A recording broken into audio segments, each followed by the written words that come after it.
Well, a very good morning to Frank Warren, Hall of Fame promoter. Frank, it's a heavy time in the heavyweight division. We finally got movement a week ago. All these fights made public, or 2 weeks ago, with Zhang-Joyce, Zhang rematch, Daniel Dubois going over to Poland to challenge Alexander Usyk for 3 of the heavyweight belts. Anthony Joshua's fighting Dillian Whyte. Tyson Fury's fighting Francis Ngannou in Saudi Arabia.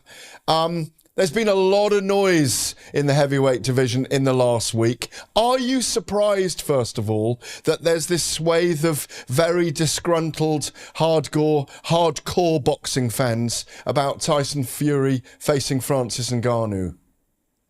Well, look, they're entitled to their opinions. It's a great event. It's the biggest event I've been involved with ever, and it's going on, and that's the end of it. I'm really looking forward to it. This is opening up the Riyadh Festival in October, a massive festival, multi-million pound festival with some magnificent events. And Tyson's opening up. And the heavyweight division's busy now because the shows that were proposed for December in Saudi are not happening. That's why it's now shifting and moving. That's what we've all been waiting for. Right Hook Rodney, I've got a load of questions came in for you for Fight Club this week. A load of questions. Right Hook Rodney says, is there an issue comparing Tyson Fury with former greats Ali, Foreman, Holyfield, all these guys, Lennox Lewis, when he's had 6 title fights and he hasn't fought the best? What's your take on that? Well, he's not fought the best. Well, sorry, I thought Klitschko was the best, not the best at the time, the best of his generation. Wilder went to America, as he did going abroad to fight Klitschko, went to America and fought him 3 times.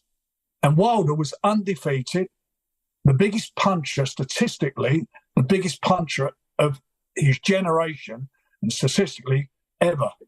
He's not fought the best. I mean, do me a favour. Go and look at some of those records as well. Look at some of the fights. Listen, I don't know how old right hook Rob or whatever his name is. Right Hook Rodney. I know my age, and I watched all these guys, and I watched all of their fights. So go and look at their records.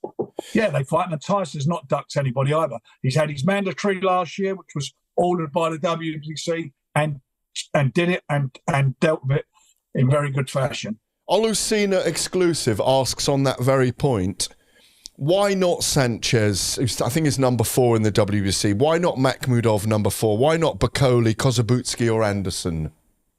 Yeah, why not? Why not? Because he's fighting Ngannou in a massive event. That's why. And these guys, they would be voluntary defences if indeed we could make them.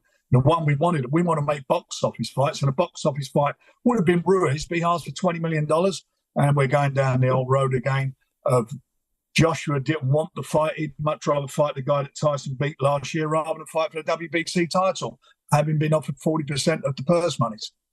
Do you think by now, if Deontay Wilder hadn't won that arbitration case, that Fury would have fought Joshua maybe twice? No, I think he'd have fought him once and he wouldn't have wanted him the second time. Michael Roberts asked, just going away from that for a minute, what was it like dealing with Mike Tyson? It was okay. I've dealt with him a number of times over the years. On one occasion, it wasn't good because he's a prick. Do you get on now? I haven't spoken with him. I haven't seen him or spoken with him since. Wayne Lovett asks, Saudi Arabia is here to stay and now that they're involved in all sports. Do you think it's shifting the paradigm in boxing, not just for the heavyweights, but for all boxing? But you've got to look over the years how things have happened in sport. Vegas, when it started, before Vegas fights, all the big fights, most of them took place in New York, and then they moved to Vegas because of casinos. Now Saudi's there. For a while, Macau was in China. Macau was going to be a destination. But I think Saudi Arabia is a real destination for all sports because you can see the commitment they're making, not just to Tyson and the event that we're doing on the 28th, but also to other sports. I mean, they're football, all the way through, football, golf, everything. They're doing it all. Formula One, they are just absolutely making a commitment to world sport. If you're looking into your crystal ball for 2024, how do you see the route for the undisputed title or Tyson Fury in 2024 in boxing next year? Well, it depends who holds the belts. It depends who holds the belts. Will Usyk beat Daniel Dubois?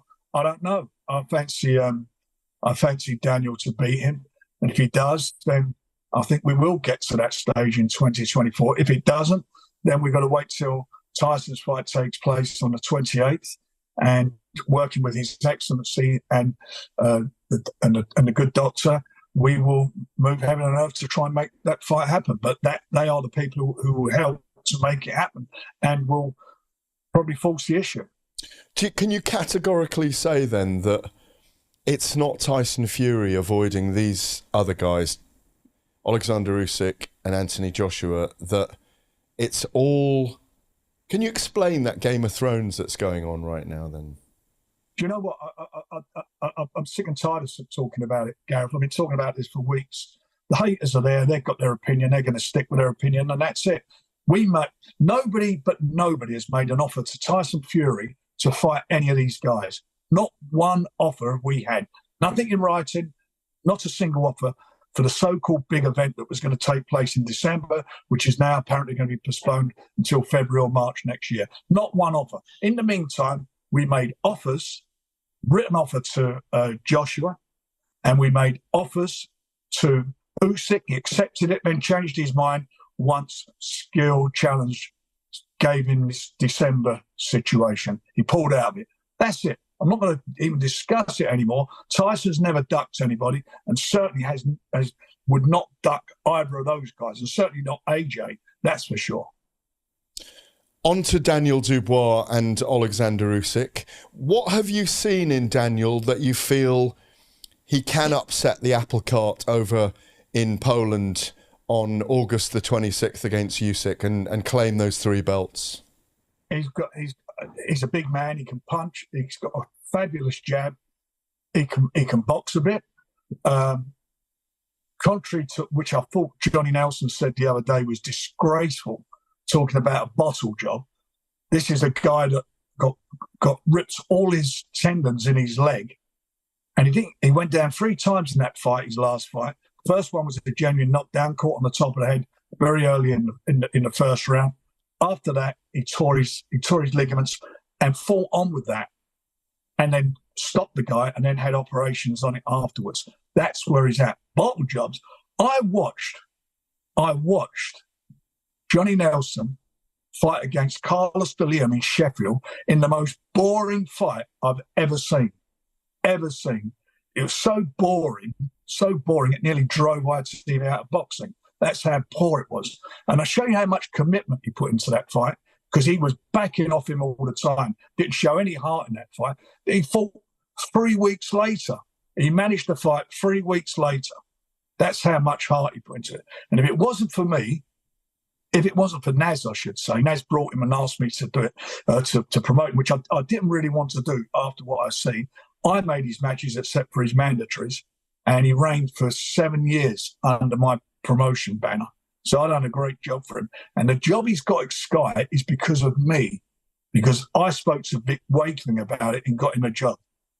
So he's a very, very lucky guy. And start calling people bottle jobs. He needs to go and look in the mirror or go and play back that fight. And I suggest any of your viewers or listeners also go and watch it and then see what somebody's got to say about a bottle job. Anyway, getting back to Daniel, he showed a lot of courage in that fight. So I think he's got the punch to do it. I think he's young enough. And I think the fight is more about how Usyk will deal with a young, fresh heavyweight. Because up to now, he's fought Chad Witherspoon.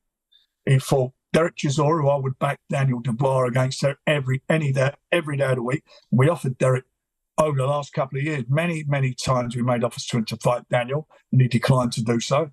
And he fought a Joshua, who's not the same man he was prior to those 2 fights. He definitely wasn't the same fighter. And I'm not taking anything away from the greatest cruiserweight of his generation. No doubt about that. Been a fabulous cruiserweight.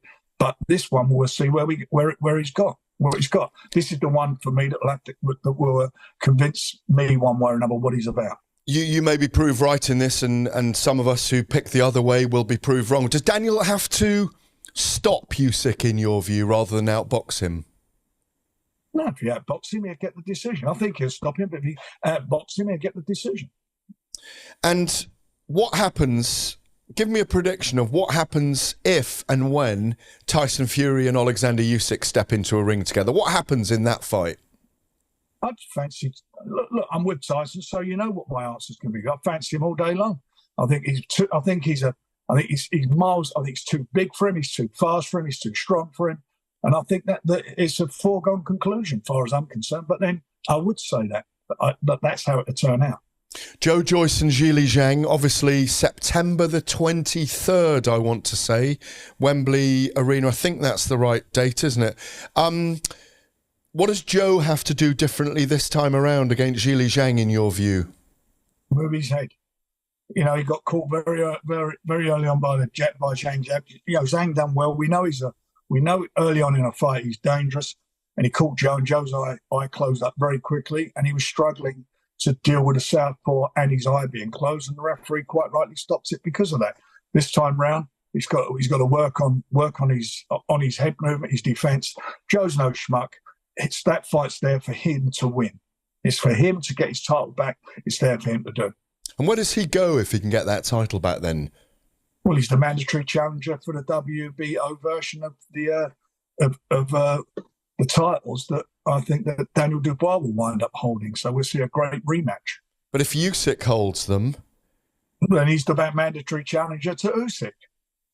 But will we see Fury and Usyk before we see Fury and Joyce? Usyk and Joyce. Don't know. We'll have to see. Won't we? I mean, at the end of the day, we'll see. It's not a question of not wanting it to happen. We tried to do it, and right up until the purse bids were called for Daniel's fight, we were still trying to make the fight, but they were not interested because they've got it in their head. They wanted to fight in December in Saudi Arabia for skills challenge for a massive purse, which is, as I've mentioned earlier, was pushed back. Do you think Tyson Fury will face Usyk and Joshua before his career is over? Will he clear out the division and maybe fight others? We'll see. I mean, look, it's all a moving target. Let's see what happens with Usyk in his next fight. Let's see if he's there. We'll see what happens, how he looks in his next fight. And the same, and Joshua, I mean, it's a fight. That's a fight that the British fans would like to see. The rest of the boxing world are not that convinced about Joshua because they've seen him. They've seen his frailties. I mean, we're all talking about Joshua like he's still top of the tree. I mean, on his own admission, he looked pretty average in his last fight, and the two fights before that he lost. So that is AJ. That's what he is. He's fighting a guy that Tyson absolutely took to school. Was it just over a year ago? What is it, 15 months ago or whatever? Mm-hmm. Took him to school. He's fighting him rather than fighting for the WBC title for which he was offered. On another heavyweight, David Adeleye was here in the studio 2 weeks ago, really growing in stature. Are we going to see him in a fight with Fabio Wardley for the British heavyweight title? Yes, you will. And is that imminent? Is it something to this year? Or I mean, I'm hearing they've got a fight in between potentially. It'll happen before the end of the year, no doubt about that. And talk to me about Adeleye. There seemed to be something different about him this time, that he's really kind of growing into himself. He talked about sparring 150 rounds with Tyson Fury, being realistic about he's still got a long way to go.